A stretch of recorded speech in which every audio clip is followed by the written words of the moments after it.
સુરત શહેરના લિંબાયત વિસ્તારના મારુતિનગરમાં Hindi T centre પાસે જાહેરમાં આસિફ ખાનની હત્યાના ગુનામાં સંડોવાયેલ આરોપી મોહમ્મદ હાસિમ સિદ્દીકીને લિંબાયત પોલીસે ઝડપી.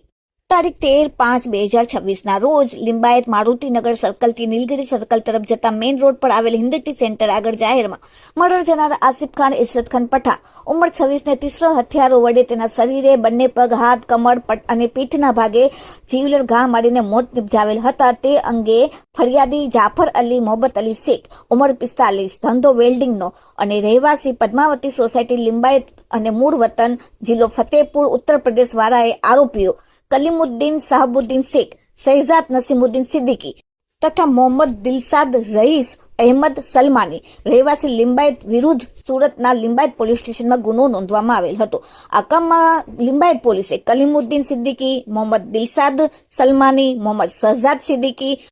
અને આરોપી સોયબ ઉર્ફે સલમાન મચ્છી યુસુફ ખાટીકને અટક કરવામાં આવેલ. અતિ ગંભીર આ બનાવ હતો હત્યાનો, જેમાં ઈરાદા તથા પ્રત્યક્ષ કે પરોક્ષ સંડોવણી બાબતે પોલીસ કમિશનરની સૂચના અને આદેશથી ઊંડાણપૂર્વક તપાસ અને કાયદેસરની કાર્યવાહી અને સૂચના આપતા લિંબાયત પોલીસ સ્ટેશનના ડીડી ચૌહાણ અને સેકન્ડ ઇન્સ્પેક્ટર તેમજ તેમના સર્વેલન્સ પોલીસ સ્ટેશનના ઇન્સ્પેક્ટરની તમામ ટીમ દ્વારા શંકાસ્પદ ઇસમ મોહમ્મદ હાસિમ કબૂલ અહેમદ સિદ્દીકીની સંડોવણી બાબતે ઊંડાણપૂર્વક તપાસ કરતા પકડાયેલ અગાઉના તમામ આરોપીઓની SDS એટલે કે સસ્પેક્ટ ડિટેક્ટ સિસ્ટમ ટેસ્ટ